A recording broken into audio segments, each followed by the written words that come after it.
efforts or preservation would have been fruitless.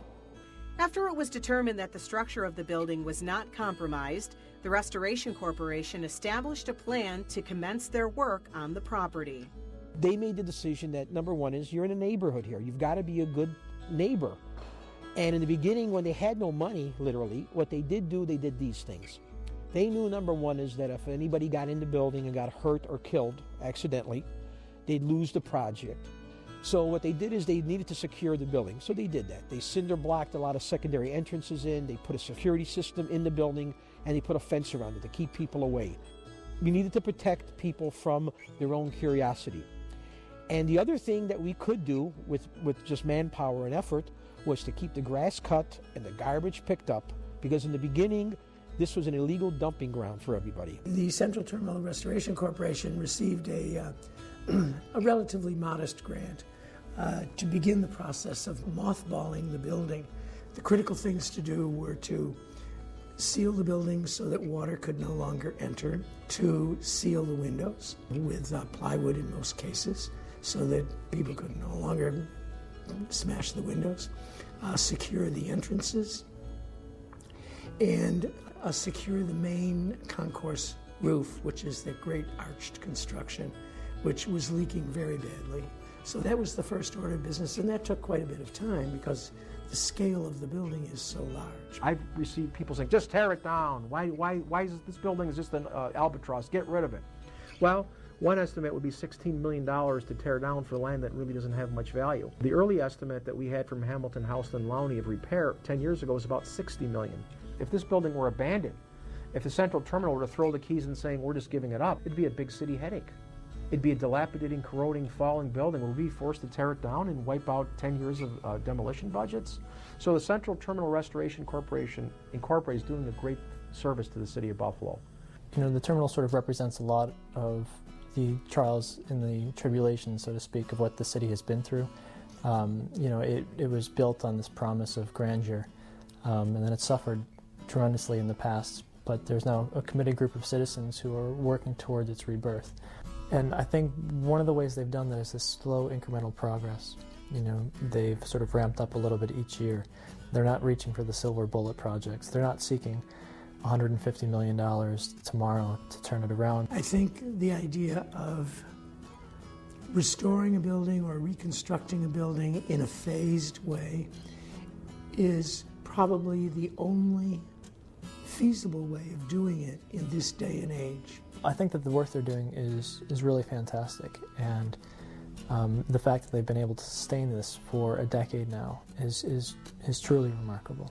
Volunteers for the Central Terminal Restoration Corporation do a couple of things. They basically do actually physical work here. They literally have cleaned rooms and cleaned spaces, and we're talking paint and sanding and debris removal and removing the broken glass. All the kiosks that surround the concourse have been cleaned and restored by volunteers, and they also man all the events. I mean, if you walk in there now and you look around, and if you'd been there when it was, you know, still in one piece, it's very discouraging. Very discouraging. Each year they have more and more people come through the place, and more people are volunteering. There is no Central Terminal Restoration Corporation unless there's volunteers. The Restoration Corporation's efforts were geared towards reintroducing the public to the Central Terminal. New York State Assemblyman Paul Tokaz secured a $15,000 grant to restore the iconic exterior tower clocks. The clocks were relit to great public acclaim in October of 1999. I was really struck by the number of people that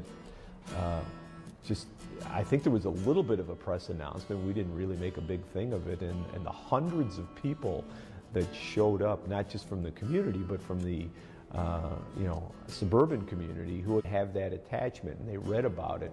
It was just very gratifying that people were that interested in that building, and I think that's what you'll hear constantly from folks, is that it's such a great building. We do need to find a way to reuse it. It also is, again, another symbol, a real physical symbol that the building's worst days are over, and it's rebuilding itself, and it's revitalizing itself with the work of the volunteers.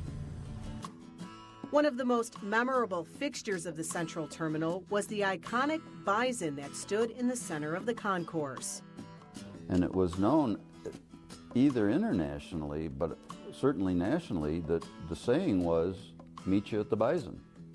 And you didn't need to say what city. The mythology goes that when the boys were leaving for World War II, they'd pluck a little bit of fur from that bison and stick it in their wallets, a little reminder of home, and very quickly began getting a bear behind. Now, when we had the 75th anniversary, we thought it'd be great to bring him back, and we found that he still existed, and he was at the Science Museum, and we brought him here on a flatbed trailer wrapped up in plastic. We sort of hung on to him going down Fillmore Avenue. It was great fun.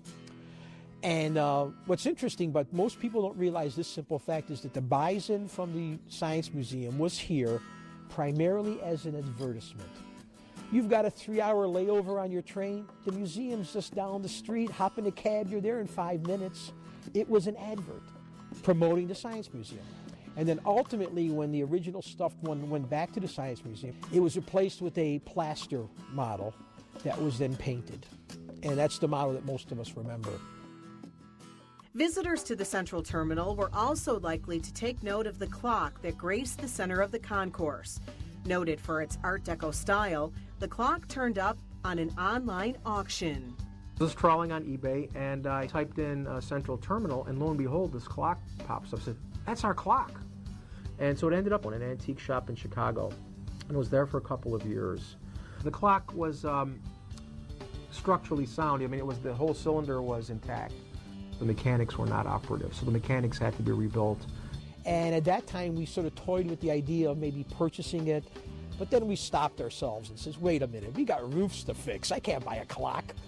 So we sort of let it pass for a while. WBEN had a public campaign to raise the funds. M&T Bank gave us a grant to purchase the clock.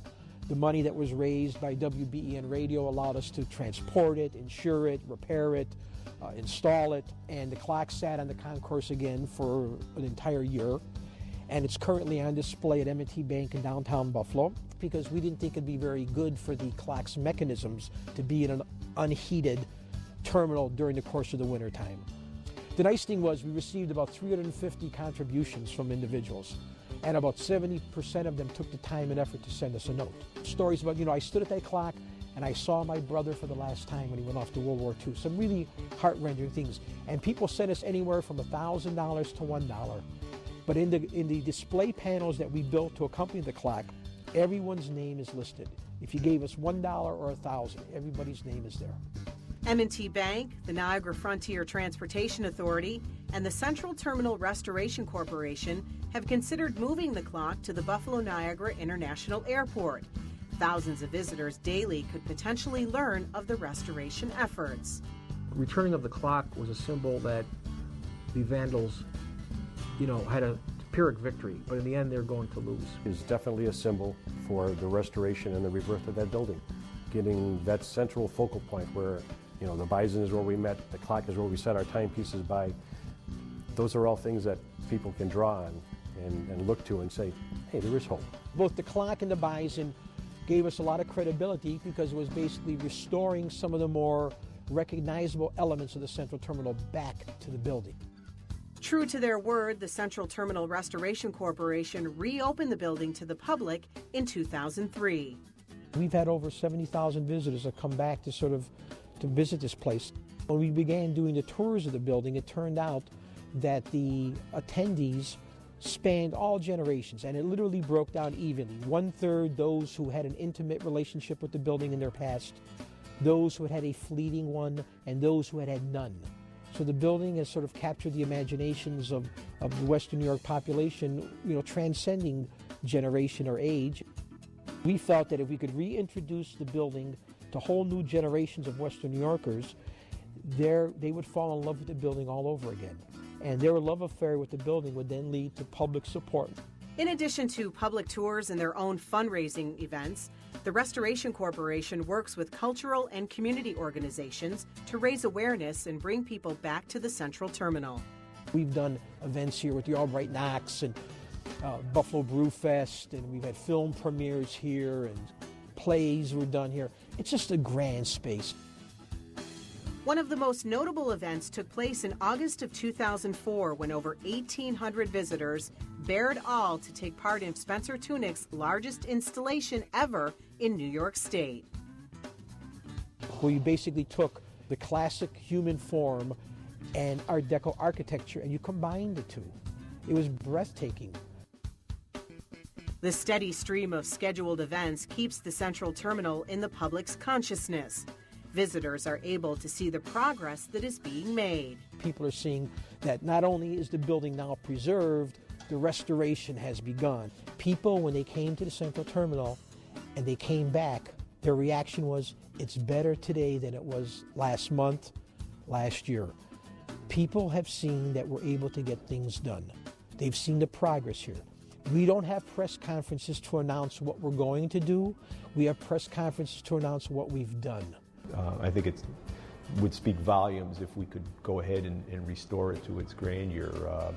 Obviously, it's going to take a lot of money. It's going to take a lot of resources. There aren't enough public dollars to do that. But I think when you have a building of that style, an Art Deco style, and I think when you have people from around the country and frankly from around the world who come and look at it, just say, you know, you have to restore it. I think it's a commitment that this community needs to make. I think it's finding that private sector investor that would like to bring a large business employer there that will really get the project moving. It really needs to get into the kind of national consciousness, if you will, of national employers and folks who might consider coming to this community.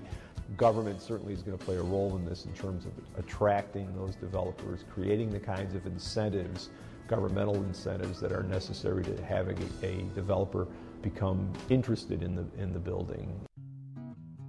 The Central Terminal Restoration Corporation's plans for the building remain fluid. Their progress is slow and deliberate.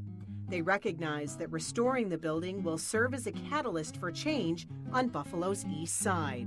But one of the things I always say to people is those who built the great pyramids of Egypt and the great cathedrals of Europe never saw the end product in most cases. It took generations to build those structures. And we're just enjoying the moment. This building is grand enough and important enough to Western New York, psychologically, historically, architecturally. And if some of our plans come to bear, we'll be able to change some of this entire section of the city. It'll be such a positive effect for everybody. We've lost so much of our history and of our architecture, of our urban fabric, that the terminal is so iconic. There's so much emotion that's been experienced within the terminal that it really holds special significance in our collective psyche. We've done this because it needed to be done, and we are correcting a historic wrong that has been done to this building. They say you can't look back to the past. Well, you can't erase the past. You can't, it's not a tabula rasa, it's not a blank slate. We are inexorably linked with the past. And I think the seeds of our future are planted in the past. And so if we can find an imaginative, creative reuse for this building and save it, people 100 years from now will thank those who have dedicated themselves to saving this magnificent edifice.